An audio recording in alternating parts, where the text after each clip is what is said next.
వసుదేవసుతం దేవం కంసచాణూరమర్దనం దేవకీ పరమానందం కృష్ణం వందే జగద్గురుం కృష్ణం వందే జగద్గురుం చిత్తశాంతికి శ్రీపతి నామము హతిన నిజ దివ్యౌషధము చిత్తశాంతికి శ్రీపతి నామము హతిన నిజ దివ్యౌషధము మొతపు బంధ విమోచనంబునకు చిత్తజ గురుడే సిద్ధౌషధము అన్నిటికిది పరమౌషధము వెనుని నామము విమలౌషధము అన్నిటికిది పరమౌషధము పరిపరి విధముల భవరోగములకు హరిపాద జలమే ఔషధము పరిపరి విధముల భవరోగములకు హరిపాద జలమే ఔషధము దురిత కర్మముల తొలగించుటకును మురహరు పూజే ముఖ్యౌషధము అన్నిటికిది పరమౌషధము నిలనిహ పరముల ఇందిరా విభుని అలరి భజించుటే ఔషధము ఇలనిహ పరముల ఇందిరా విభుని అలరి భజించుటే ఔషధము కలిగిన శ్రీ వెంకటపతి శరణమే నిలిచిన మాకిది నిత్యౌషధము అన్నిటికిది పరమౌషధము వెనుని నామము విమలౌషధము అన్నిటికిది పరమౌషధము అన్నిటికిది పరమౌషధము సర్వోపనిషదో గావః దోగ్ధా గోపాలనందనః పార్థో వత్సః భోక్త దుగ్ధం గీతామృతం మహత్తు దుగ్ధం గీతామృతం మహత్తు భగవద్గీత 2వ అధ్యాయము 49వ శ్లోకం దూరేణ హ్యవరం కర్మ బుద్ధియోగాత్ ధనంజయ బుద్ధౌ శరణమన్వీక్ష కృపణాః ఫలహేతవః కృపణాః ఫలహేతవః దూరేణ హి అవరం కర్మ బుద్ధియోగాత్ ధనంజయ బుద్ధౌ శరణం అన్విక్ష కృపణాః ఫలహేతవః. ఈ అంశం గతంలో కొంతవరకు మనం చర్చించుకోవడం జరిగింది. దూరేణ దూరేణ అంటే దూరము అని అర్థం వస్తుంది. అవరం అవరం అంటే తక్కువ అని అర్థం వస్తుంది. అవరం అంటే మరొక అర్థం నీచము అనేది కూడా అర్థం వస్తుంది. అవరం అంటే దూరము అని కూడా అంటారు. ఇది అవరం అనే పదం వాడుతూ కర్మ అనేటువంటిది అవరం అన్నాడు. అవరం అంటే తక్కువ, అవరం అంటే నీచము, అవరం అంటే దూరము అని అర్థం. దేనికంటే అంటే బుద్ధియోగాత్, బుద్ధియోగము కంటే అది చాలా దూరము, తక్కువ, నీచము. అంటే కర్మ అనేటువంటిది కర్మ అనేది ఏకవచనం వాడటం కారణంగా కర్మణి కర్మాణి బహువచనంలో వాడలే ఈ పదాన్ని. ఏకవచన ప్రయోగమే స్వామివారు చేస్తూ ఉన్నారు. కాబట్టి కర్మలు అనేటువంటివి లోకంలో అది బహువచనం వాడి ఉన్నట్లయితే నీచం అనేది కూడా తీసుకోవచ్చు. ఎందుకంటే కర్మలు అనేటువంటివి లోకంలో ఆచరింపబడుతూ ఉన్నాయి. అవి సాత్విక సంబంధముగా చేసే కర్మలు ఉంటాయి, రజోగుణముతో చేసేటువంటి కర్మలు ఉంటాయి. తమో గుణమునకు లోబడి తమో గుణానికి స్వాధీనులై కర్మలు ఆచరించేటువంటి వాళ్ళు ఉన్నారు. ఆ కోణంలో నీచము అనేటువంటిది అర్థం తీసుకునే అవకాశాలు ఉంటాయి. అదే ప్రకారముగా దైవీ గుణాలు, ఆసురీ గుణాలు రెండు ఉన్నాయి. దైవీ గుణములతో కర్మలు ఆచరించే వాళ్ళు ఉన్నారు, ఆసురీ గుణములతో కలిసి కర్మలు ఆచరించే వాళ్ళు ఉన్నారు. ఈ ప్రకారంగా లోకంలో మానవ సముదాయము అనేక రకాలుగా కర్మలు ఆచరిస్తూ ఉన్నారు. ఒక్కొక్కరు ఒక్కొక్క స్వభావం కలిగి ఆచరిస్తూ ఉంటారు. ఆచరించే విధానం కూడా గత జన్మలలో ఉన్న సంస్కారాలు కూడా వాళ్ళని బలవత్తరంగా లాక్కుపోతూ ఉన్నాయి. 6వ అధ్యాయంలో చెప్పినట్లుగా పౌర్వదైహికం పూర్వదేహములో చేసిన కర్మలు సంస్కారాలుగా ఉంటాయని. కాబట్టి ఆ ప్రకారం గత జన్మలలో చేసిన కర్మలు సాత్వికమై ఉంటే సాత్విక సంబంధముగా తీసుకుపోతాయి. రాజసిక సంబంధ సంస్కారాలు అయితే ఆ ప్రకారంగా తీసుకుపోతాయి. తామసిక సంబంధ సంస్కారాలకి లోబడి ఉన్నటువంటి వారు ఆ ప్రకారంగా లాగబడుతూ ఉంటారు. కాబట్టి కర్మ అనేటువంటి విషయం వచ్చి పరమాత్మ కూడా గహన కర్మనో గతి అని 4వ అధ్యాయంలో కూడా ప్రస్తావన చేస్తాడు. గహన కర్మనో గతి. గహనం అంటే అరణ్యం, అర్థం కాని వ్యవహారం. నానా రకాలైనటువంటి గుణాలతో, సంస్కారాలతో, స్వభావాలతో అనేక రకాలుగా ఉంటారు. కాబట్టి అది ఒక పట్టాన ఎవరి యొక్క వ్యవహారాన్ని అర్థం చేసుకునే అవకాశాలు ఉండవు. ఆ కోణంలో తీసుకుంటే అది అవరం అనే దానికి నీచం అనేటువంటిది కూడా రావచ్చు, లేదా తక్కువ అనేది కూడా తీసుకోవచ్చు. కానీ ఇక్కడ కర్మ అనేది ఏకవచనంలో చెప్పడం జరిగింది. కర్మ అన్నప్పుడు కర్మయోగము అనేదిగా తీసుకోవాల్సి ఉంటుంది. ఎందుకంటే కర్మబంధం ప్రహాసేసి ఏ విధముగా నువ్వు గనక మరి జీవితంలో ఆచరించినట్లయితే కర్మబంధముల నుంచి విడబడగలవో అనే అంశముగా స్వామివారు అంశం తీసుకోవటం కారణంగా ఇక్కడ బుద్ధియోగాత్ అనే పద ప్రయోగం జరిగింది. బుద్ధియోగము కంటే అర్థార్థం యోగ యోగౌ యోగా యోగం యోగౌ యోగాన్ యోగేన యోగాభ్యం యోగై యోగాత్ చతుర్థి భక్తి ఏకవచనం ఇది. బుద్ధి యోగాత్ యోగము కంటే, బుద్ధి యోగము కంటే కర్మ అవరం తక్కువ అంటే నీచము అనే అర్థం తీసుకోకూడదు ఇక్కడ. దానికి మనం లోక వ్యవహారంలో రాజసిక సంబంధ తామసిక సంబంధ గుణాలకు లోబడి చేసేవి కానీ, ఆశ్రయ సంబంధ గుణాలకు లోబడి చేసేవి కానీ అయినట్లయితే అక్కడ ఆ పదం వాడే అవకాశం ఉంటుంది. ఇక్కడ కర్మలు అనే మాట వాడటానికి అవకాశం లేదు. కర్మ ఏకవచనంగా తీసుకున్నప్పుడు కర్మయోగము అనేటువంటి అంశం తీసుకోవాలి. ఈ కర్మయోగము అనేటువంటిది బుద్ధియోగము కంటే అవరం అంటే తక్కువ అనేటువంటి యొక్క అంశము, ఒక అర్థంలో తక్కువ అనే అంశము. ఎందుకంటే బుద్ధియోగం సర్వోన్నతమైనటువంటిది, అదొక స్వరూపానుభవమును పొంది ఉన్నటువంటి స్థితి. ఎందుకంటే బుద్ధియోగము ద్వారానే బ్రాహ్మీ అనుభవం ప్రాప్తించేదిగా చెప్తున్నటువంటి విషయం. బుద్ధి గ్రాహ్యం అని పరమాత్మే స్వయంగా చెప్పాడు. బుద్ధి గ్రాహ్యం, ఆ స్వరూపం యొక్క స్థితి బుద్ధికి మాత్రమే తెలియబడేటువంటి విషయము. ఇదే విషయాన్ని కఠోపనిషత్తులో కూడా బుద్ధ్యా సూక్ష్మదర్శిభి అని కూడా అంటాడు. బుద్ధితో సూక్ష్మదర్శిభి, ఎవరి యొక్క బుద్ధి అయితే చాలా సూక్ష్మమవుతుందో వాళ్ళు మాత్రమే దర్శిభి, ఆ తత్వాన్ని దర్శించే విధానంగా ఏర్పడుతున్నట్లుగా కఠోపనిషత్తులో చెబుతున్న మాట.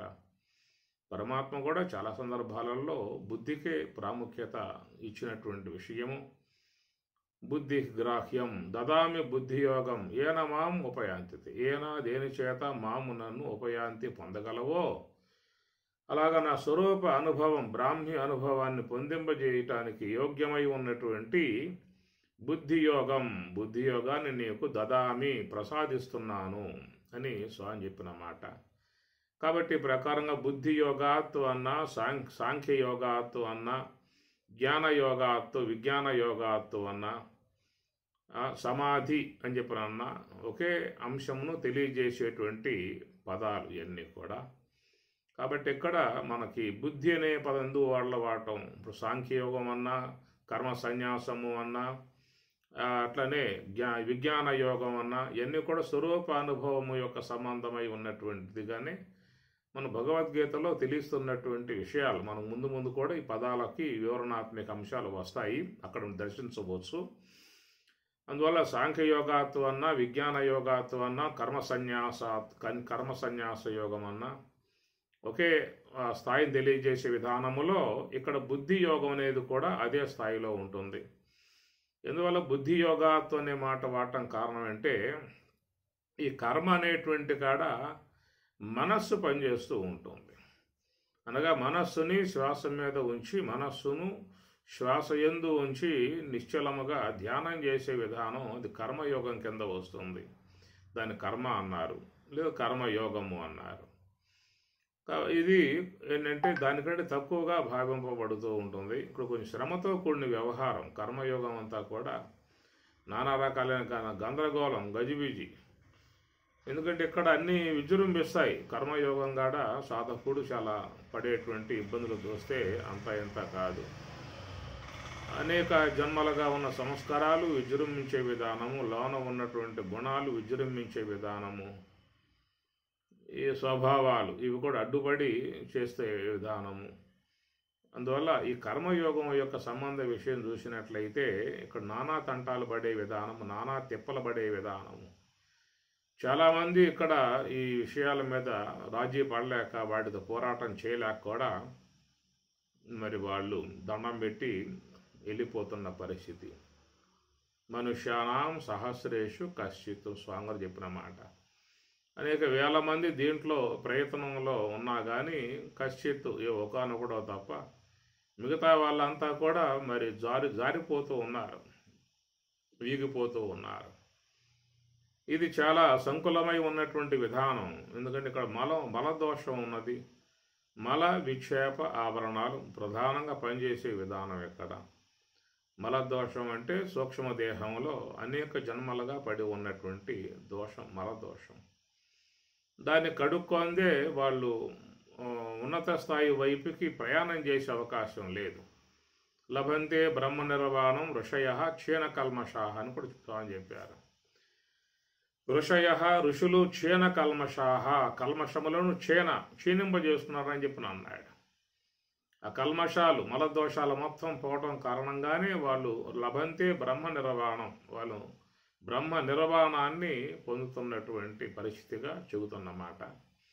అందువల్ల మరి ఈ సూక్ష్మదేహంలో పడి ఉన్న కల్మషాలు ఏం చేయాలి? వాటిని అనేక దేహాలు ధరించన్నా అనుభవించి తీసేసుకోవాల్సి ఉంటుంది. లేదా ధ్యానం ద్వారా, అంశ యొక్క ఆశ్రయం ద్వారా మొత్తం సూక్ష్మదేహాన్ని కడిగేసుకోవాల్సి ఉంటుంది. ఇంకా మిగిలినటువంటి యొక్క వాట్లను జ్ఞానాగ్నిలో దగ్ధం చేసుకోవాల్సి ఉంటుంది. ఇంకా ఎవరికి కూడా ప్రసాదించే అవకాశాలు లేవు, ఎవరికి కూడా ఇచ్చే అవకాశాలు లేవు. ఏదైనా భౌతికంగా ఉన్నటువంటి స్థూల దేహ సంబంధమై ఉన్నటువంటి ప్రాపర్టీ, ఆస్తులు ఏమన్నా ఉంటే మనకు బుద్ధి పుట్టిన వాళ్ళకి పంచి ఇచ్చుకోవచ్చు. ఎవడు అడ్డుపడే అవకాశాలు లేవు. నువ్వు సొంతంగా సంపాదించి ఉన్నటువంటి వాట్లను ఎవరికైనా ఇచ్చుకోవచ్చు. అయితే తాతల నుంచి వచ్చే ఆస్తులు మాత్రం అట్లా ఇసలవిడిగా పంచే అవకాశాలు లేవు. చట్టం ఒప్పుకోదు. ఎందుకంటే నీకు సంబంధికులై ఉన్నటువంటి వాళ్ళు కూడా సంతకాలు పెడితేనే, వాళ్ళు అంగీకరిస్తేనే నువ్వు ఇచ్చుకోవాలి తప్ప నీకుగా నువ్వు పంచే అవకాశాలుగా చట్టం ఒప్పుకునే విధానం కాదు. నువ్వు సంపాదించుకుంటే నువ్వు ప్లాట్ కొనుక్కోవచ్చు, ఇల్లు కొనుక్కోవచ్చు, పొలం కొనుక్కోవచ్చు, ఏదైనా చేసుకోవచ్చు. అది నీ యొక్క సొంతంగా సంపాదించుకుందైతే అది నీ ఇష్టం, ఎవరిని అడగాల్సిన అవసరం లేదు. తాతల నుంచి వచ్చేనట్లయితే కొడుకులు, కోడళ్ళు సంతకాలు పెడితేనే అవుతుందన్నమాట. అది భౌతికంగా ఉన్నటువంటి సంపదల యొక్క సంబంధ వ్యవహారం ఏదో ఇచ్చుకోవచ్చు ఎవరికైనా. కానీ సూక్ష్మ దేహంలో పడ్డ సంస్కారాలని ఎవరికి ఇచ్చే అవకాశాలు లేవు, ఎవరు కూడా దాని భాగస్వాములు కారు. అవన్నీ కూడా వాడే దానికి అధికారి, సర్వాధికారి వాడే. కనుక దాన్ని వదిలిపెట్టిపోయే అవకాశాలు లేవు. అనుభవించి తీర్చేసుకోవాలి తప్ప వదిలిపెట్టే అవకాశాలు లేవు. లేదా అంటే స్వామివారు ఏ యొక్క మార్గం తెలియజేశాడో సోహం యొక్క సూత్రాన్ని ఆడ కూర్చొని మొత్తం నువ్వు కడిగేసుకోవచ్చు, సూక్ష్మదేహాన్ని ప్రక్షాళన చేసుకోవచ్చు.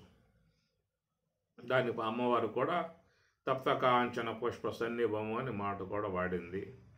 తప్తకాంచన పుష్ప సన్నిభము అంటే కొలిం పెట్టుకున్నాడు. ఆ కొలింలో బంగారాన్ని పడేస్తే దాంట్లో ఉన్న మాలిన్యాలన్నీ పోయి అపరంజిగా ఎట్లా బంగారం పెట్టుకొస్తుందో ఆ ప్రకారంగా ఎవరికి వారు ఈ ధ్యానం అనే కొలిం పెట్టుకోవాలి. ఆ కొలిములో మహాకారణం యొక్క ఆశ్రయం ద్వారానే కడుక్కోవాల్సి ఉంటుంది దాన్ని.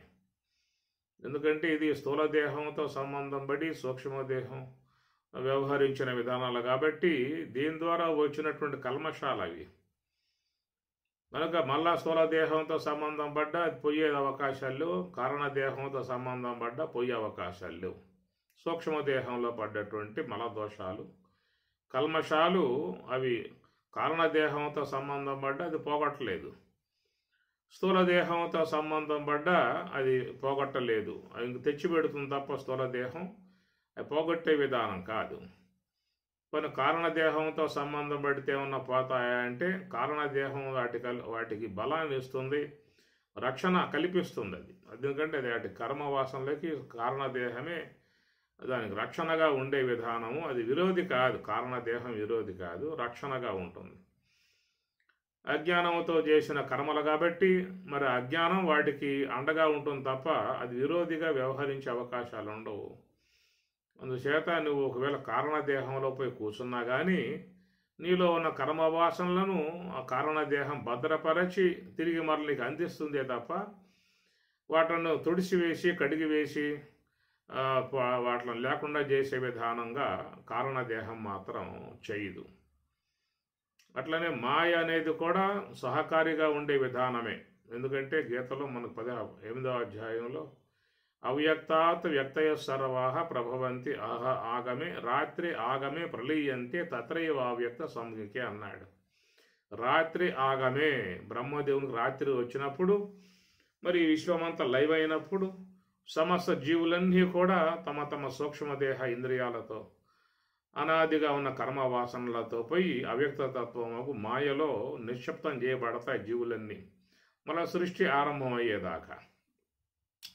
అంతకాలంగా ఉన్నప్పటికి కూడా అక్కడ కూడా అవ్యక్తతత్వం ఈ కర్మవాసనలకు సహకారిగా దాచిపెట్టి భద్రంగా వాటిలను కాపాడి తిరిగి మరలా నీకు మళ్ళా ఈ విశ్వంలోకి రాగానే ఫలవంతములు అవటానికి సహకరించే విధానమే తప్ప అవ్యక్తతత్వం కూడా ఈ సూక్ష్మదేహం ఉన్న కర్మవాసనలను అది కూడా నశింపజేయలేదు. అది ఈశ్వరుని యొక్క ఉపాధిగా చెప్పేటువంటిది. అలానే జీవుని యొక్క ఉపాధిగా ఉన్నటువంటి అవిద్య అనేటువంటి కారణదేహం కూడా మరి కర్మవాసనల యొక్క సంబంధమై ఉన్న సూక్ష్మదేహాన్ని భద్రపరచి లోపల తనలో అట్లాగా నిశ్శబ్దం చేసుకుని తిరిగి మరలా జాగ్రత్త అవస్థలకు మొత్తం అప్పజెబుతుందే తప్ప అది కూడా కర్మవాసనలకు విరోధి కాదు. కనుక సూక్ష్మదేహములో పడ్డటువంటి కర్మవాసనలు అనేక జన్మలకు హేతువుగా ఉన్న ఈ కర్మవాసనలు వాటికి విరోధి ఏకైక వస్తువు మహాకారణము. అదొక్కటి విరోధి అన్నమాట. కనుక మహాకారణం మన గ్రాణమునందు సంచరించేటువంటి హంస యొక్క రూపముగా ఉన్నటువంటి శుద్ధ సాత్విక బ్రహ్మాకార వృత్తిగా పిలువబడేటువంటి మహాకారణమే మరి సూక్ష్మదేహంలో పడ్డ కర్మవాసనలను సమూలంగా కడిగివేయగలిగేటువంటి విధానం అక్కడ మాత్రమే ఉంది. కనుక దానికి అమ్మవారు కూడా తప్త కాంచన పుష్ప సన్నిభము. తప్త అంటే పుటం వేయబడిన కాంచనము బంగారము.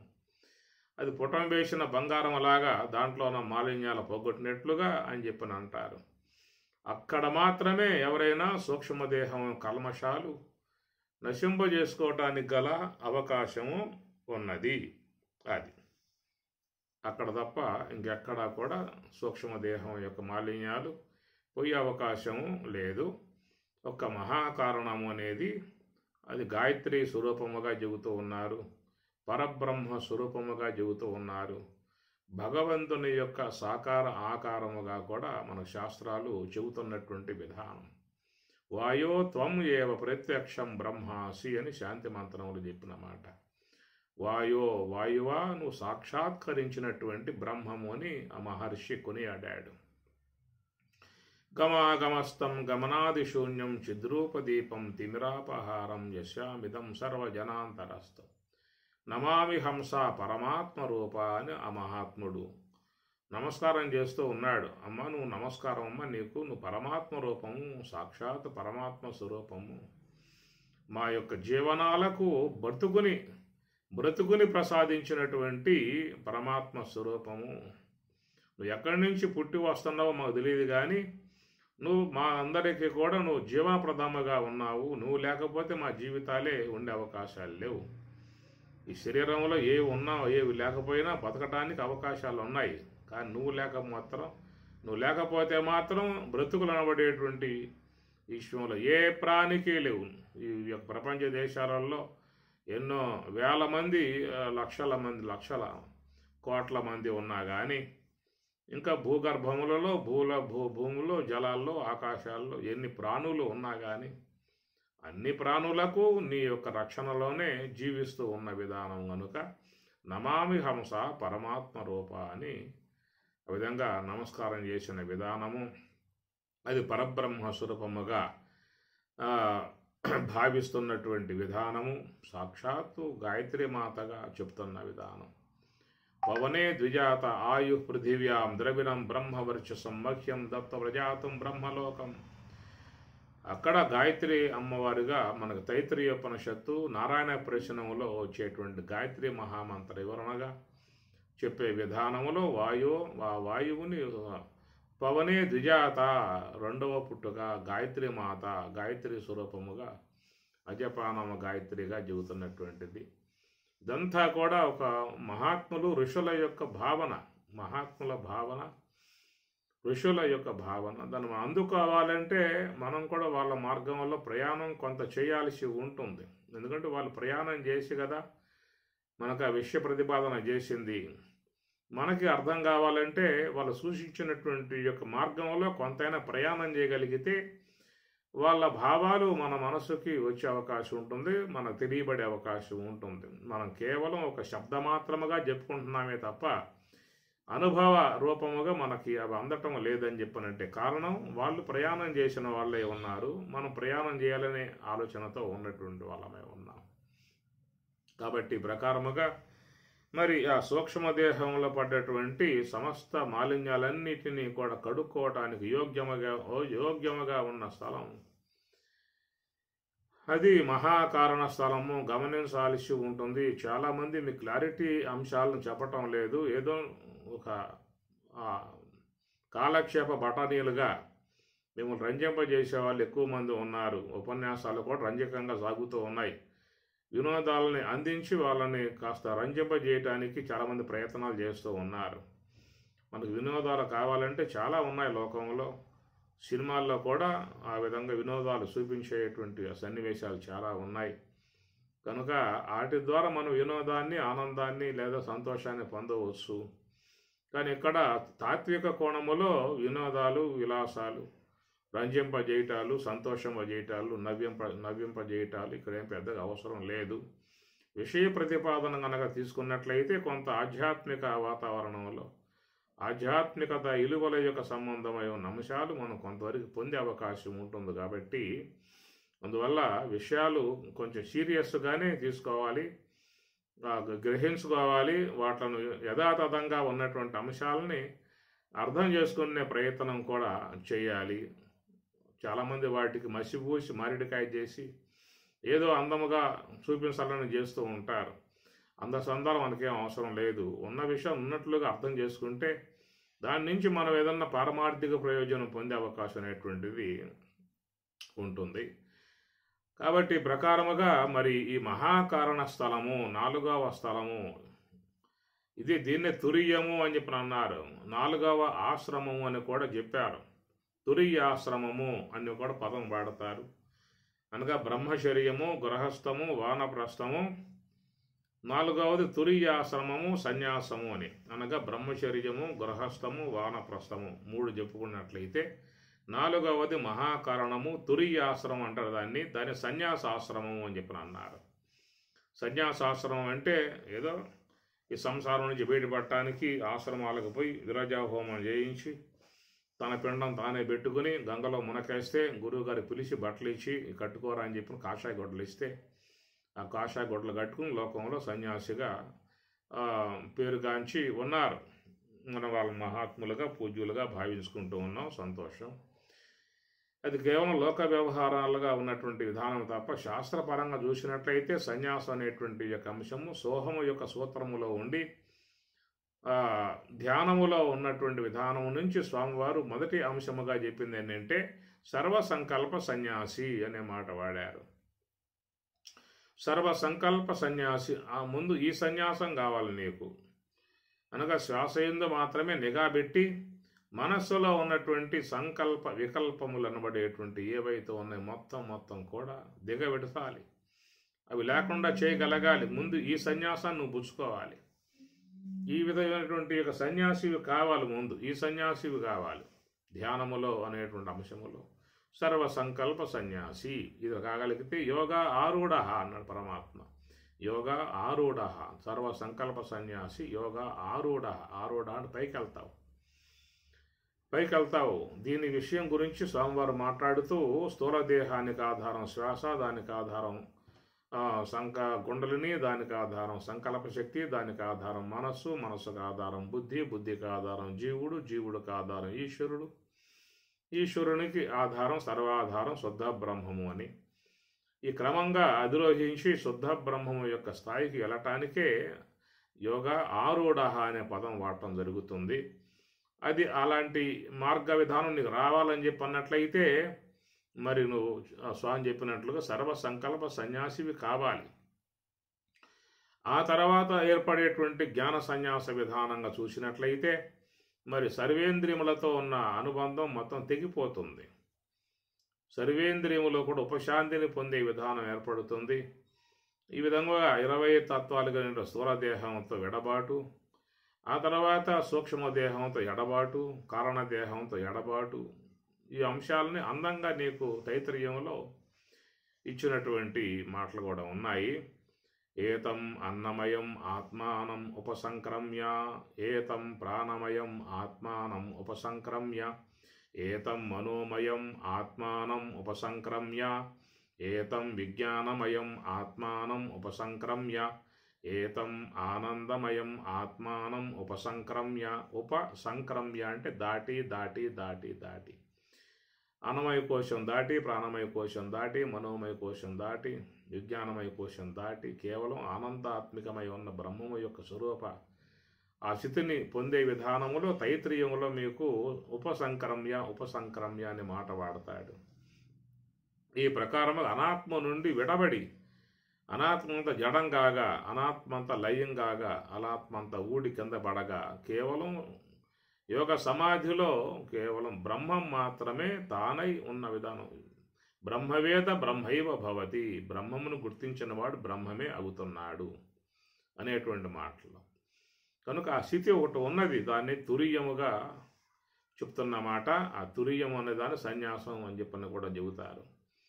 ఇది ఒక మరి మహాకారణం యొక్క ఆశ్రయం ద్వారానే సాధ్యమయ్యే అంశము తప్ప మీకు ఇంకా ఎక్కడికి పోయినా కానీ, ఎక్కడికి పోయినా దేన్ని ఆశ్రయించినా మీకు స్థితి కలిగే అవకాశాలైనటువంటి ఏమీ కూడా లేవు. ఏదో చెప్తూ ఉంటారు, అందంగా ఉంటాయి మాటలు, ఆచరణకు అయోగ్యముగా ఉండేటువంటి అంశాలు కావు. మనం భ్రమలలో తిరుగుతూ ఉన్నాం, భ్రమలలో పడేస్తూ ఉన్నారు. మనకున్న కాలం కాస్త కర్పూర హారతలా కరిగిపోతూ ఉన్నది. ఇప్పటికే చాలామంది టిక్కెట్లకి దగ్గర అవుతూ ఉన్నారు. ఇక రేపో మాపు బండ్లు ఎక్కడానికి సిద్ధంగా అవుతూ ఉన్నారు. ఏ పూట ఎవరు బండి ఎక్కేస్తారో తెలియకుండా ఉన్న విధానాలు, ఈ జూములో ఏ యొక్క బికెట్లన్నీ కూడా వికెట్లు అయిపోతుంది తెలియకుండా ఉన్నది. ఈ ప్రకారంగా ఉన్న పరిస్థితులలో ఇంకా మభ్యపెట్టి ఇంకా మాయబుచ్చి కాలం గడిపి ఉన్నటువంటి ఆయువంతా కూడా అరగదీసి మృత్యు యొక్క ద్వారంలోకి నెట్టి పారేయటానికి చాలామంది చూస్తున్న పని. అందుచేత ఉన్న విషయాన్ని ఉన్నట్లుగా తెలుసుకుంటే ఆ తర్వాత ఆచరించగలగటము, ఆచరించలేకపోవటము, చేయలేకపోవటం అది వాడి విధానమై ఉంటుంది. కాబట్టి ప్రకారముగా మనకి చూసినట్లయితే మహాకారణమే గాయత్రి అంశముగా చెప్పారు, మహాకారణమే సాక్షాత్ పరబ్రహ్మ స్థలముగా చెప్పారు, మహాకారణ స్థలమే అక్కడ పరమాత్మ నివాసముగా చెప్తున్నటువంటి మాట. ఏమి హంస సోహం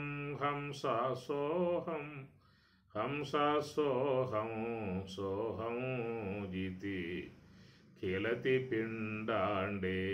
భగవాన్ కేలతి పిండాండే అన్నాడు సదాశివ బ్రహ్మేంద్ర స్వాముల వారు. కేలతి పిండాండే, ఆ పిండాండములో మహాకారణమునందు భగవాన్, ఆ భగవంతుడే శుద్ధ బ్రహ్మమే శబల బ్రహ్మముగా పరబ్రహ్మముగా సాకారమూర్తిగా సర్వేశ్వరుడుగా కేలతి పిండాండి సంచరిస్తూ ఉన్నట్లుగా కూడా చెబుతున్నటువంటి మాట. ఈ అంశాన్ని పరమాత్మ భగవద్గీతలో కూడా బహవః జ్ఞాన తపస పూత మద్భావం ఆగతాహ అని చెప్పి అంటాడు. బహవః అనేక మంది జ్ఞాన తపస్సు అని చెప్పనంటే హంస యొక్క ఆశ్రయంలో ఉండి చేసేటువంటి ఈ ధ్యానాన్నే పరమాత్ముల వారు జ్ఞాన తపస్సు అని అన్నారు. జ్ఞాన తపస పూత పవిత్రులై, ఎందుకంటే ఇక్కడ మహాకారణం కాబట్టి ఆ మహాకారణం అనేది సాక్షాత్ శబల బ్రహ్మమగు ఈశ్వరుడు గనుక ఈశ్వర సాన్నిధ్యములు ఉండటం కారణంగా సమస్త దోషాలని ఈశ్వరానుగ్రహముతో పోగొట్టుకోవడం లాంటిది జరుగుతుంది. కాబట్టి పూత మద్భావం ఆగత జ్ఞాన తపస ఎన్ని గమనించుకోవాల్సినటువంటి అంశములు. మహాత్ములు చాలా సూక్ష్మముగా ఆ అంశాలను మన ముందు ఆవిష్కరింప చేశారు. అవి మనం నిశ్చితముగా కళ్ళు పెట్టి చూడగలిగితే, మనసు పెట్టి చూడగలిగితే కనపడతాయే తప్ప గుడ్డిగా ప్రయాణం చేసేటువంటి వాళ్ళు అవన్నీ దాటుకుంటూ పోవటమే తప్ప వాడి స్వరూప విధానాలన్నీ చూడగలిగే అవకాశం వాళ్ళకి ఏర్పడదు. అయితే ప్రధానముగా కూడా గురువులు అనబడేటువంటి వారు కూడా అవి చూపిస్తారు. వినగలిగేటువంటి శ్రద్ధ భక్తి ఉన్నట్లయితే సరైనటువంటి యొక్క కోణములో ప్రయాణం చేసే గురువు కూడా మనం శృతియుక్తి అనుభవమునకు జతసూపు గురుడు జన్మ తరింపన్ మతిలేని గురుని చేరిన పతనము మన జీవితంబు భవ్యపు జీవ అన్నాడు. శృతి యుక్తి అనుభవమునకు అనుగుణ్యముగా ఉండే విధానముగా ఉన్నవాళ్ళు లభించటం కూడా జీవితం చాలా ధన్యత చెందటానికి అవకాశం ఉన్నది. మతి లేని గురువులు అని చెప్పని అన్నాడు. మతి లేదు, వాళ్ళకి వాస్తవాలు తెలుసావు. మనకేమన్నా ఉందా అంటే మనకు శాంతం 0, 0. ఈ కూర్చున్న వినేటువంటి వాళ్ళు సాధారణంగా చాలా వరకు 0 స్థాయిల్లోనే ఉంటారు. వాళ్ళకి ఎలాంటి విధానం తెలియదు, గుడ్డి వాళ్ళుగా ఉండే విధానం ఏమి. కాబట్టి ప్రకారంగా ఉన్న విధానం కనుక వాళ్ళు ఏ యొక్క మార్గంగా తీసుకువెళ్తే ఆ మార్గంలో పోవటం తప్ప వీళ్ళకి మన ప్రత్యామ్నాయ విధానాలు లేవు. ఇది లోకములో జరుగుతున్నటువంటి అంశమే. దాని విషయం కూడా ముండకము మాండక్యం కూడా. ముండకము తర్వాత కఠోపనిషత్తులు కూడా కొన్ని ప్రస్తావించాయి. అవిద్యాయాం అంతరే వర్తమానాః స్వయం ధీరాః పండితం మన్యమానాః దందరమ్యమానాః పర్యంతి మూఢాః అంధేనైవ నియమానా యథాంధాః అని కూడా అన్నారు. ఒక అంధుడు దోవ చూపితే మిగతా అంధులంతా దోవలో పడిపోయినట్లుగా అనే మాట అని చెప్తారు.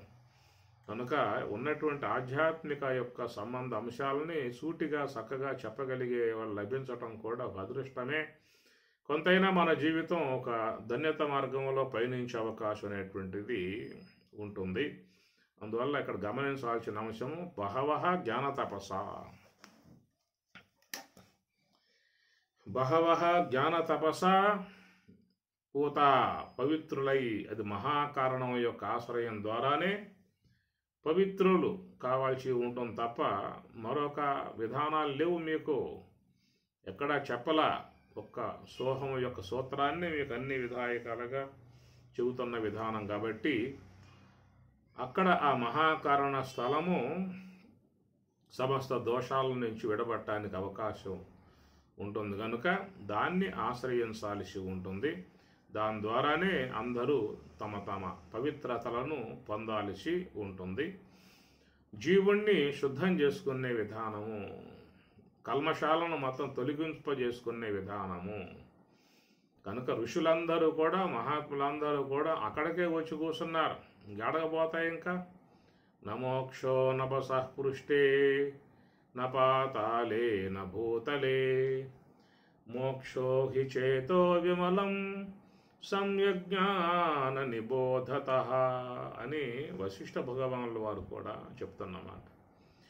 నమోక్షో నభసః పృష్టే, నభసః అంటే ఆకాశం, ఆకాశంకి వైపు చూస్తాం. ఏ లోకంలోకి పోతాయి మోక్షం వస్తుందా అని చెప్పి నువ్వు ఏ లోకాలకు పోయినా మోక్షం వచ్చే అవకాశాలు లేవు.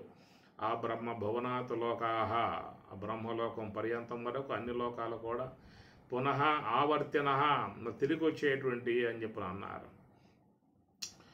నభసః పృష్టే నపాతాలే నభూతలే, పాతాల లోకాల వరకు పోయినా అతల వితల సుతల మహాతల తలాతల పాతాల లోకాలు, భూలోక భూవర్లోక సూర్లోక మహర్లోక తపోలోక సత్యలోకాది ఊర్ధ్వలోకాలు అధోలోకాలు ఎక్కడ కూడా మోక్షం నీకు లేదని అని చెప్పి అన్నాడు యోగ వశిష్ఠంలో వశిష్ఠ భగవానుల వారు. భూతలే, కానీ భూమి మీద ఏమన్నా అక్కడక్కడ ఉన్నాయి కదా గొప్ప గొప్ప క్షేత్రాలు, అడగపోతే ఏమన్నా వస్తాయి. నా భూతలే అన్నాడు. మరి ఎక్కడుంది మోక్షం అని చెప్పిన దానికి మోక్షో హి చేతో విమలం సమ్యజ్ఞాన నిబోధతః, మోక్షో హి చేతో విమలం, చేత అంటే మనస్సు, చేత విమలం అనగా మలదోషం లేకుండా చేసుకోమన్నాడు. నీ యొక్క సూక్ష్మదేహంలో పడ్డ మాలిన్యాలు ఉన్నాయా, ఆ మాలిన్యాలే నీ రాబోయే దేహాల కారణాలుగా ఉన్నాయి. కాబట్టి జన్మకారకమై ఉన్నటువంటి మాలిన్యాలను నువ్వు సూక్ష్మదేహం నుంచి తీసివేసుకో అన్నారు. మరి ఎట్లా వేసుకోవాలి దాన్ని, ఏమన్నా మార్గం ఎట్లా అని చెప్పానంటే దానికి బహవహ జ్ఞాన తపస్సు, జ్ఞాన తపస్సు, యోగ తపస్సు, మనస్సుని హంస యొక్క ఆశ్రయం అన్నారు. అది హంస కాదయ్యా పరమాత్మ స్వరూపం అని చెప్పని అన్నారు. ఆ పరమాత్మ సాకారమూర్తికి అర్పిస్తే ఆయనగా నిరాకార స్వరూపం వైపుకి తీసుకువెళ్ళి బ్రహ్మంలో లీనం చేస్తారు అని చెప్పని ఈ ప్రకారంగా మనకు సూక్ష్మముగా అటు బ్రహ్మేంద్ర స్వాముల వారు కానీ, వేమన యోగి కానీ, భగవద్గీత కానీ, ఉపనిషత్తులు కానీ, ఉత్తరగీత కానీ ఏవైనా తీసుకో, అందరూ కూడా అక్కడే వాళ్ళు చెప్పినటువంటి అంశం అన్నమాట. అలరశంచలమైన ఆత్మలందుండని అలవాటు చేసెనే ఉయ్యాల, పలుమారు ఉచ్ఛ్వాస పవనమందుండని భావంబు తెలిపెనే ఉయ్య. పలుమారు ఉచ్ఛ్వాస పవనమందుంటే నీ భావంబు తెలిపినే ఉయ్యాల అన్నాడు హనుమాచార్యుల వారు. పలుమార్లు అంటే ఉమారు కాదు కదా, పలుమార్లు ఎన్ని పలుమార్లు అంటే 10, 20, 30 ఆ సంఖ్య లేదు. ఎన్నిసార్లు నువ్వు కూర్చోవాల్సిందే, కల్మషాలు పోయేదాకా నువ్వు కూర్చోవాల్సిందనేటువంటి మాటకు పలుమారు ఉచ్ఛ్వాస పవనమందుండ, ఉచ్ఛ్వాస నిశ్వాస పవనమందుండ నీ భావంబు తెలిపినే ఉయ్య అనగా పరమాత్మ యొక్క స్వరూప స్థితి పొందే విధానం అనేది కలుగుతుందనేటువంటిదిగా ఆయన గారు చాలా చక్కగా సూక్ష్మముగా విషయాలని మనకి అందించారు. ఇట్లా చూస్తే మీకు ఉపనిషత్తులు అన్నీ కూడా ఇదే విషయాన్ని ప్రస్తావన చేస్తూ ఉన్న విధానం కాబట్టి అంటే ఆ మహాకారణమునందే ఉండి మరి ఎవరైనా సాధనాంశం కొనసాగించుకోవాలి. అయితే ఇక్కడ ఏంటంటే కొంచెం ఇబ్బందులతో కూడిన వ్యవహారం ఉంది. ఇక్కడ ఈ మొత్తం కడుక్కోవటం సామాన్య విషయం కాదు. అనేక జన్మలుగా వచ్చి పడ్డటువంటి కల్మషాలు కాబట్టి టైం తీసుకుంటుంది. ఇక్కడ ఎంతో శ్రమ చేయాలి. సతు దీర్ఘకాల నైరంతర్య సత్కార ఆసేవిత అని పతంజలి ఆయన అభిప్రాయం చెబుతూ ఉన్నాడు. సతు దీర్ఘకాలం అన్నాడు. ఎంత దీర్ఘకాలం అయ్యా, ఎంతకాలం అదంతా నేను చెప్పే అవకాశం కాదు, దీర్ఘకాలము అని చెప్పాను. నైరంతర్య నిరంతరము. నిరంతరం అంటే ఏంటి? ఎప్పుడెప్పుడు నీకు అవకాశం ఉంటుంది అప్పుడల్లా చేస్తూ ఉంటామే. ఉదయం అనక, సాయంత్రం అనక, సాయంత్రం అనక, నైట్ అనక, నీ ఇష్టం. ఎప్పుడెప్పుడు నీకు అవకాశాలు దొరుకుతాయి అప్పుడల్లా నువ్వు దాన్ని చేయాలి. కాబట్టి నైరంతర్యము అన్నారు, నిరంతరముగా చేయాలి. సత్కార ఆసేవిత, సత్కార అనకు ఇష్టపూర్వకంగా ఇష్టపూర్వకంగా చేయమని ఆయన చెబుతున్నటువంటి మాట. కాబట్టి ప్రకారముగా మరి మహాత్ములు చెప్పేటువంటి మాట, శనై ఉపరమేత్ బుద్ధ్యా ధృతి గృహీతయ ఆత్మ సమస్తం మనఃకృత్వ అని ప్రయత్న యతమానస్తు యోగి సంశుద్ధ కిల్బిష అనేక జన్మ సంసిద్ధ తతో యాతి పరాంగతి అని ఇట్లా మనకి భగవద్గీతల్లో కూడా మాటలు ఉన్నాయి. ఏదైనా సూక్ష్మదేహంలో పడ్డటువంటి కల్మషాలను కడుక్కొందే ఆ వైపుకు పోయే అవకాశాలు లేవు. ఆయన రానివ్వడు, శుద్ధ బ్రహ్మం రానివ్వడు. కల్మషాలతో పోతే ఆయన ఊరుకుంటాడా? ఆయన శుద్ధ బ్రహ్మం అని చెప్పి అన్నాం కదా. శవల బ్రహ్మం రానిస్తాడు, శుద్ధ బ్రహ్మం రానివ్వడు. శవల బ్రహ్మం అంటే మహాకారణములో ఉన్నటువంటి ఈశ్వర సన్నిధిలో శవల బ్రహ్మం అన్నారు. ఇక్కడ కూర్చొని కడుక్కోవాలి. కడుక్కుంటే అప్పుడు నువ్వు శుద్ధ బ్రహ్మంలోకి ప్రవేశించే అవకాశం అనేటువంటిది కలుగుతుంది. అట్లాగా మరి మహాత్ములందరూ కూడా క్షీణ కల్మషాహ అని కూడా చెప్పాడు. లభంతే బ్రహ్మ నిర్వాణం ఋషయ క్షీణ కల్మ. ఋషులు కూడా, నువ్వేంది నేనేంది, ఋషులు కూడా కడుక్కొని కదా పోయింది ఆడకి. ఋషయ అని పరమాత్మ అంటూ ఉన్నాడు. లభంతే బ్రహ్మ నిర్వాణం అనగా బ్రాహ్మీ అనుభవాన్ని వాళ్ళు పొందారు ఋషయ, ఋషులు. ఎట్లా పొందారయ్యా అంటే క్షీణ కల్మషాహ, వాళ్ళకున్న కల్మషాలు కడుక్కునే వాళ్ళు పోయారు. నువ్వు పోవాలంటే నీవు కూడా కడుక్కునే పోవాల్సి ఉంటుంది తప్ప కడుక్కోకుండా పోతానంటే అక్కడ పంపించే అవకాశాలు మాత్రం లేవు అని చెప్పిన అన్నారు. కనుక అవన్నీ పెట్టుకుంటానంటే పెట్టుకో, మళ్ళా దేహాలు పొంది ఈ విశ్వంలోకి వచ్చి సంసారాదులు శీలించుకో. కావాలంటే శుద్ధ బ్రహ్మం వద్దకు పోవాలని మొత్తం కడుక్కోవాల్సిందే. క్షీణ కల్మషాహ మొత్తం తీసివేసుకోవాలి. శుద్ధం కావాలి, జీవుడు శుద్ధం కావాలి. ఈ ప్రకారంగా ఇక్కడ ఉన్నాయి కాబట్టి ఇవన్నీ గుణములు, ఆశ్రయ సంబంధ గుణాలు ఉన్నాయి, రజస్సు తమస్సులతో చేరి ఉన్న గుణాలు ఉన్నాయి, సంస్కారాలు ఉన్నాయి, తామసిక సంబంధ వాసనలు ఉన్నాయి, ఇంద్రియాలకు బాగా వశమై ఉన్నటువంటి పరిస్థితులు ఉన్నాయి. ఇవన్నీ ఉండటం కారణంగా అక్కడ చెబుతున్న మాట క్లేశ అధికతర తేషాం అవ్యక్త ఆసక్త చేతస. అవ్యక్త ఇంద్రియ అగోచరమై ఉన్నటువంటిదిగా ఉన్నటువంటి ఏదైతే ఉన్నదో దాని యొక్క విషయములో ఎవరైతే ఉంటారో వాళ్ళకి క్లేశ అధికతరము అన్నాడు. క్లేశ అంటే దుఃఖం మాత్రం అధికతరంగా ఉండే విధానం ఉంటుంది. అయినా దాన్ని కష్టపడాలి, పోవాల్సిందే, అది తప్పదు. దాన్ని ఇష్టపడ్డ వాళ్ళు మరి కష్టం అనుకోకుండా పోవాల్సి ఉంటుంది. దానికి ముందుగానే పరమాత్మ కూడా తెలియజేస్తూ ఉన్నాడు. అయ్యా భయపడతారా అట్లా చెబితే అని చెప్పి అన్నాం అనుకో, మరి భయపడ్డా ఏం పడ్డా మేము చెప్పాలి కదా, వాళ్ళకి చెప్పకుండా దాచిపెడితే కుదరదు కదా అనేది వాళ్ళ అభిప్రాయం. అందువల్ల క్లేశ అధికతర, క్లేశమైతే మాత్రం అధికతరంగానే ఉన్నది, ఇబ్బందులు పడాల్సిన పరిస్థితి ఉన్నది. అవ్యక్త ఆసక్త చేతసాం. అవ్యక్తము అని చెప్పనంటే ఇంద్రియ గోచరం అయ్యే వస్తువు కాదు కదా. ఇప్పుడు శ్వాస ఉన్నది, ఈ శ్వాస కూడా దేనికి గోచరిస్తుంది? కంటితో చూద్దామా కనపడదు, పట్టుకుందామా చెక్కదు. కాబట్టి ఈ ప్రకారముగా ఇది కూడా కొంతవరకు అవ్యక్త స్థాయిలోకే ఉన్నటువంటి విధానం. పూర్తిగా అవ్యక్తమా అని చెప్పనంటే కూడా పూర్తిగా అవ్యక్తము కూడా కాదు. ఎందుకంటే మనకు కొంచెం స్పర్శ అందుతూ ఉన్నది. శ్వాస అనేది కొంచెం ఏలు పెడితే మనకి ఆ సోకుతూ ఉన్నది, స్పర్శ అందుతూ ఉన్నది. త్వగేంద్రియానికి విషయం అవుతుంది. ఇక్కడ నేత్రేంద్రియానికి మాత్రం అవ్యక్తంగానే ఉన్నది. నేత్రేంద్రియానికి అవ్యక్తముగా ఉన్నది, కానీ త్వగేంద్రియానికి మాత్రం అది విషయంగా తెలియబడుతూ ఉంది. కాబట్టి కొంతవరకు అవ్యక్తం అన్నమాట. అవ్యక్త ఆసక్త చేతసాం. కాబట్టి ఇలాగా నేత్రేంద్రియ గోచరం కాకుండా ఉన్నటువంటి భగవంతుని సాకారాకారం. మామూలుగా నేత్రేంద్రియానికి ఆకార విధానంగా మనం పెట్టుకుని పూజ చేసుకుంటూ ఉన్నాం కదా.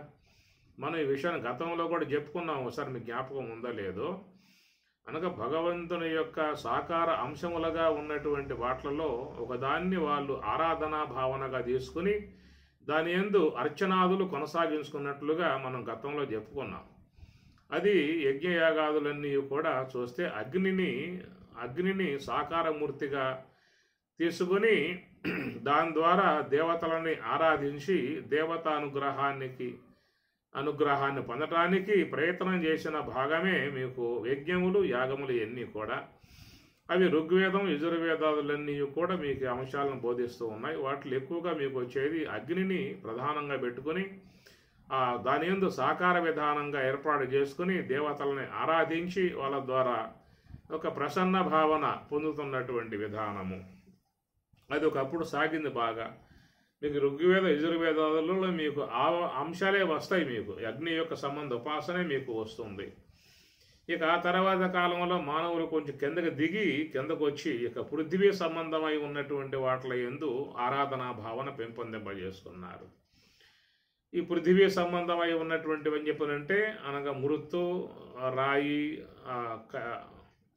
మృద్దారు పాత్రేషు అని కూడా ఉత్తర గీతలో ఒక అంశం ఉన్నది. శిలా మృద్దారు పాత్రేషు దైవ బుద్ధి ప్రకల్పిత అని అన్నాడు. శిలల యందు, మృత్తు మట్టి యందు, దారు కట్టెల యందు ఒక దైవ బుద్ధి ప్రకల్పిత, ఒక దైవ భావన కల్పన చేసుకుని ఆరాధించుకుంటున్నటువంటి విధానం అన్నమాట. ఇది లోకంలో అందరి యందు ఇప్పుడు చాలామంది ఈ యొక్క భావనే పొంది ఉన్నారు. ఇక్కడే చాలా వరకు దైవ భావనగా వ్యవహరిస్తున్నటువంటి విధానము.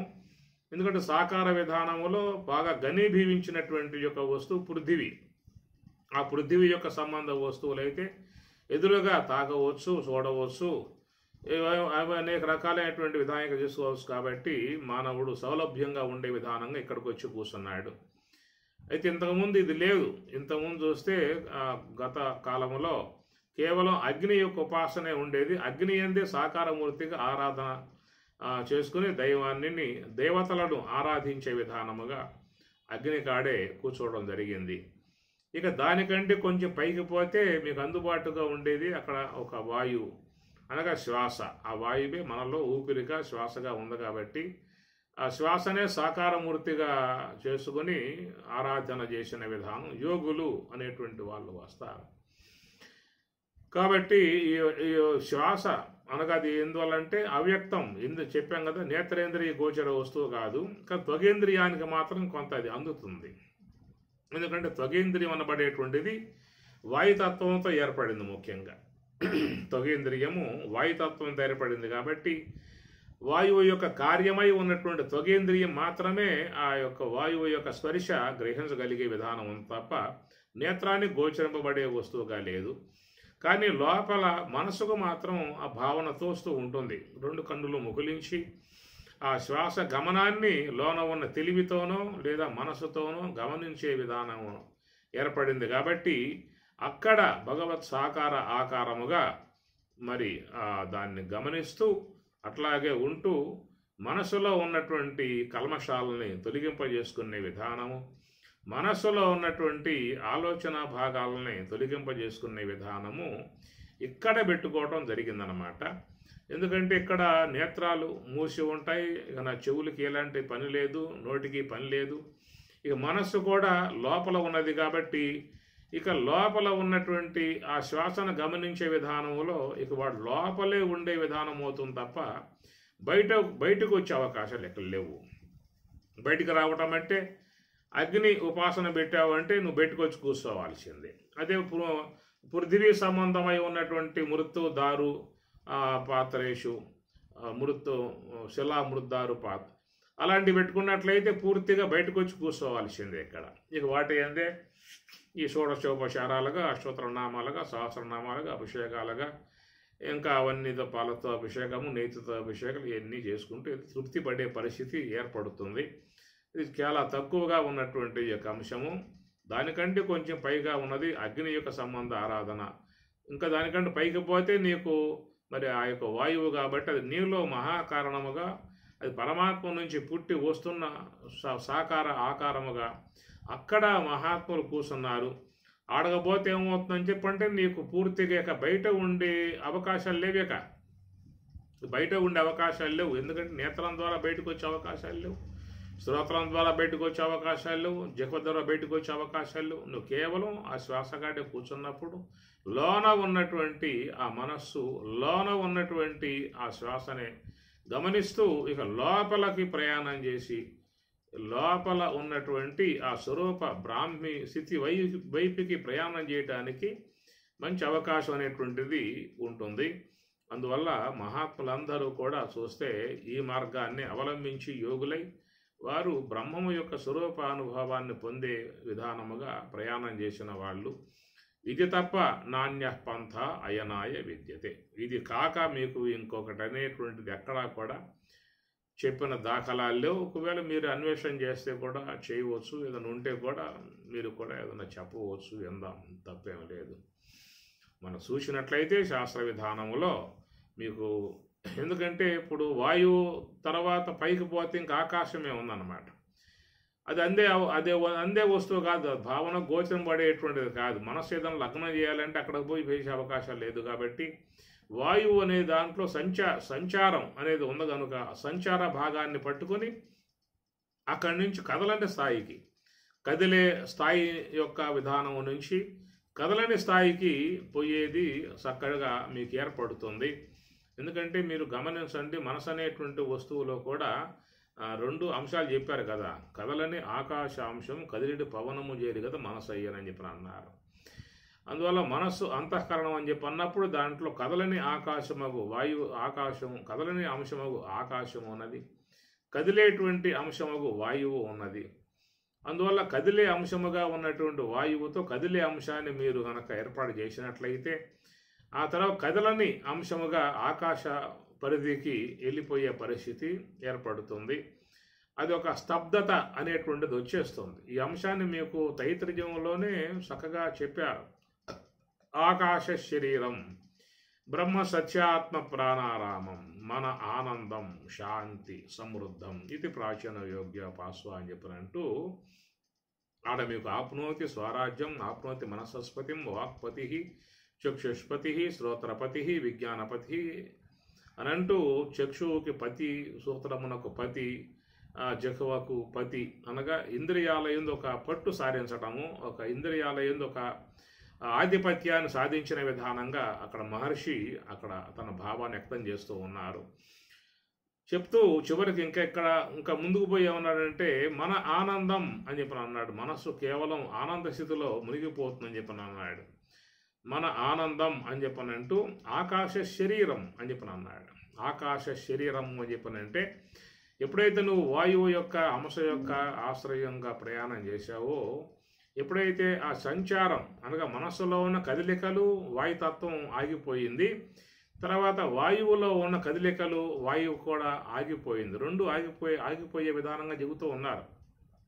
మనస్సులో ఉన్న వాయుతత్వము కాబట్టి శ్వాస యొక్క కదలికలు రెండు పూర్తిగా ఆగిపోయిన తర్వాత ఉన్నటువంటి విధానం ఏంటంటే ఆకాశం యొక్క ఆకాశ శరీరం. అప్పుడు నీవేమయ్యావు అంటే ఆకాశ స్థాయికి వెళ్ళిపోయావు, కదలని స్థితికి వెళ్ళిపోయావు. స్తబ్దత అని చెప్పని అన్నారు. అక్కడ కదలికలు లేవక ఆ కదలిక లేని స్థాయికి వెళ్ళిపోయినప్పుడు, ఆకాశ స్థాయికి వెళ్ళిపోయినప్పుడు ఈ కింద ఉన్నటువంటి పృథ్వీ సంబంధమై ఉన్న కర్మేంద్రియములు, జల సంబంధమై ఉన్న విషయాలు, అగ్ని సంబంధమై ఉన్న నేత్రాది ఇంద్రియాలు, వాయు సంబంధమైన చలనాలు, పెంచ ప్రాణాలు మొత్తం కూడా ఇక పూర్తిగా ఆగిపోయిన స్థితి. దాన్ని మీకు మాండుక్యంలో కూడా ఏం చెప్పి ప్రపంచ ఉపశమం శాంతం శివం అద్వైతం చతుర్థం మన్యంతే స ఆత్మా సవిజ్ఞేయ అని మీకు చక్కటి అంశం చెప్తాడు. ప్రపంచ ఉపశమం ఏమి ఇది ఇక్కడ అన్నమాట. ఎప్పుడైతే ఈ మనస్సులో ఉన్న కదలిక భాగం అది అంతరించిందో, అట్లనే వాయువు యొక్క సంబంధ కదలిక భాగం శ్వాస కూడా అంతరించిందో, ఆకాశ శరీరం అనే విధానంగా ఆ స్థాయికి వెళ్ళిపోయినప్పుడు అక్కడ ఆకాశమే నీ యొక్క శరీరముగా, నీ యొక్క స్వరూప విధానముగా ఆ స్థితికి వెళ్ళిపోయినప్పుడు దాన్ని అక్కడ వాడుతూ ప్రపంచ ఉపశమం అని అందముగా ఆ భావాన్ని మనకు వ్యక్తపరిచేట్లుగా మాండుక్య మహర్షుల వారు ప్రపంచ ఉపశమం అని చెప్పనంటే ప్రపంచ అంటే పంచ అంటే 5: భూమి, జలము, అగ్ని, వాయువు, ఆకాశము. ఇవే విస్తరింపబడి ప్రపంచముగా అనగా విస్తరింపబడి 20 తత్వాలుగా ఏర్పడ్డాయి. కాబట్టి పృథివీ సంబంధం వాక్కు, పాణి, పాద, పాయు, గుహ్యములు. జల సంబంధం శబ్ద, రసగంధాదులు. అగ్ని సంబంధం శ్రోత్ర, త్వక్కు, చక్షు, జిహ్వ, గ్రాణము. వాయు సంబంధం వ్యాన, ఉదాన, సమాన, ప్రాణ, అపాన వాయు. ఆకాశ సంబంధం జ్ఞాత, మనస్సు, బుద్ధి, చిత్తం, అహంకారం. మొత్తం ఉపశమించిన స్థితి ఆకాశ శరీరం. అదే ప్రపంచ ఉపశమం. తర్వాత ఏముందయా అంటే ప్రపంచ ఉపశమం శాంతం శివం అద్వైతం చతుర్థం మన్యంతే స ఆత్మ సవిజ్ఞేయ. అక్కడ ఆత్మ సవిజ్ఞేయ, ఆత్మ యొక్క స్వరూపానికి చాలా దగ్గరగా ఉన్నటువంటి విధానము అవుతుంది అనేటువంటిది. కాబట్టి ప్రకారముగా నీకు ఉన్న మార్గం ఇదే, ఇంకేం లేదేక, ఎటు పోయే అవకాశాలు లేవేక. అందువల్ల మహాకారణము హంస యొక్క ఆశ్రయములో ఉండి నీవు నీ ప్రయాణాన్ని కొనసాగించుకుంటూ పోవాల్సి ఉంటుంది. అట్లా ప్రయాణం చేసినప్పుడు ఈ కర్మేంద్రియములు, జ్ఞానేంద్రియములు, అంతరేంద్రియములు అన్నీ కూడా ఉపశమించిన తర్వాత లాస్ట్లో ఉన్నటువంటి దాన్ని బుద్ధియోగాత్, అది బుద్ధియోగం అనే మాట. అంటే ఆ బుద్ధియోగం అనే దానికి కింద చూస్తే కర్మయోగము, మనస్సుని శ్వాసతో పెట్టి చేసే విధానం కర్మయోగము. ఇది అవరం ఎందుకంటాం ఈ మాట అని చెప్పనంటే ఇక్కడ చాలా తిప్పలు ఉన్నాయి, చాలా ఇబ్బందులు ఉన్నాయి, చాలా అవస్థలు ఉన్నాయి, చాలా తిరకాసులు ఉన్నాయి. తలకిందులుగా తపస్సు చేస్తూ ఉన్నారు, తలకాయలు గోడకేసి బాదుకుంటూ ఉన్నారు. ఏం అంతచిక్కని వ్యవహారం అయిపోయింది. కర్మవాసనలు ఉన్నాయి, సంస్కారాలు ఉన్నాయి, గుణాలు ఉన్నాయి. ఎప్పటి నుంచో దీంట్లో బాగా కూరుకుపోయి బాగా పాతుకుపోయి ఉన్న వ్యవహారాలు అయిపోయాయి. ఎన్నో జన్మలుగా దీంట్లో ఉండిపోవటం కారణంగా దీని నుంచి పెకలించుకుని బయటపడాలని చెప్పనంటే అది కొంచెం సువిరూఢ మూలం అనాలి. బాగా వృక్షం పాతుకుపోయింది లోపల. మహావృక్షం అయినప్పుడు ఆ మహావృక్షం ఆ భూమిలో వేళ్ళు కూడా బాగా విస్తరించి ఎక్కడెక్కడికో పోతాయి వేళ్ళు కూడా. అట్లా ఉన్న వృక్షాన్ని 2 చేతులతో పట్టి పెకలించాలి అని చెప్పనంటే సాధ్యమయ్యే పరిస్థితి. దానికి స్వామి చెప్పిన మాట అసంగ శస్త్రేణ దృఢేన చెత్తవా. అసంగ శాస్త్రంతో దృఢమైన వైరాగ్యంతో చెత్తవా కొట్టిపారేయ అని చెప్పి అంటూ ఉన్నాడు. అసంగ శాస్త్రేణ, అసంగ శాస్త్రము చేత, తృతీయ భక్తి ఏకవచనం. అది ఏమిటాయి అసంగ శాస్త్రాలు? ఎక్కడున్నాయి అవన్నీ కూడా? ఏ షాపుల్లో అమ్ముతారు? విదేశాల్లో దొరుకుతాయి, స్వదేశంలో దొరుకుతాయా అని చెప్పనంటే ఇదంతా కూడా పారమార్థికంగా ఉన్న అంశాలు. గురువు ద్వారా వినాల్సింది తప్ప ఎక్కడికైనా షాపులకు పోయి నాకు ఆ శాస్త్రం ఇవ్వబోయా డబ్బులు ఇస్తాయని చెప్పండి ఇచ్చేటువంటివి కావు. అసంగ శాస్త్రేనా అన్నాడు. అసంగ శాస్త్రం అంటే మనస్సులో ఏ సంకల్పము లేకుండా హంసతో పెట్టే విధానం కాదు, దానిని అసంగ శాస్త్రం అన్నారు. ద్వారానే దానిని దృఢవచ్చత్వ నరికివేయి అని చెప్పనే మాటగా చెబుతూ ఉన్నాడు. ఇదంతా కొంచెం గజిబిజి వ్యవహారము, గందరగోళ వ్యవహారము, శ్రమతో కూడిన వ్యవహారము, తిప్పలబడే వ్యవహారము, నానా రకాలైనటువంటి ఇబ్బందులు పడే వ్యవహారం. కూర్చున్న కాడి నుంచి ఆలోచనలు వచ్చి పడతా ఉండి నిద్ర వచ్చి పడతా ఉంటుంది. ఆ పక్క వంగ ఈ పక్క వంద, ముందు వంద వెనకాల వంగ. అందువల్లే కూర్చునే వాళ్ళు బాగా ఎత్తు మీద కూర్చోవాహనం అని చెప్పి అన్నారు. కుర్చీల్లో గీసులో కూర్చుంటే తూకొచ్చి కింద పడ్డాం అనుకో పుండు ఊడిపోతాయి. అందువల్ల తక్కువలో ఎక్కువలో కూర్చోబాక స్వామివారు జాగ్రత్తలు చెప్పినటువంటి పరిస్థితి అన్నమాట. సమం కాయ శిరోగ్రీవం ధారయన్ అచలం స్థిర సంప్రేష ఇవన్నీ కూడా చెప్పిన జాగ్రత్తలు. కాబట్టి ఇక్కడ ఈ యొక్క అంశాన్ని చెబుతూ అవరం అనే మాట వాడటంలో గల కారణము, అవరం అంటే తక్కువ, దేనికంటే బుద్ధి యోగా. అది చాలా ఉన్నతమై ఉన్నటువంటి పరిస్థితి. అది యోగ సమాధి యొక్క సంబంధ స్థితి. మహాత్ములు యతీశ్వరుడు ఎంతో ప్రయత్నం చేసి సాధించుకున్నటువంటి యొక్క మరి ఆ పరిస్థితిని చూసినట్లయితే దానికంటే తక్కువయ్యా ఇది అనే మాట ఒక రకంగా. అవరం హి అవరం కర్మ బుద్ధియోగాత్. పైగా దూరేన అన్నాడు. దూరం కూడా ఆ స్వరూప విధానంతో పోల్చుకుంటే దూరము ఉన్నటువంటి అంశాలు చూద్దాం. కేవలం దీంట్లో కనపడతా ఉన్నాయి. వాటిని రేపటి రోజున చూసే ప్రయత్నము చేద్దాం.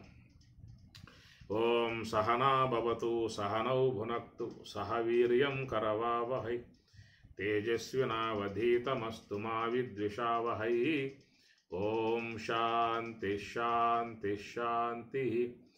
హరి ఓం తత్సతు. శ్రీ గురుభ్యో నమః. హరి ఓం తత్సతు.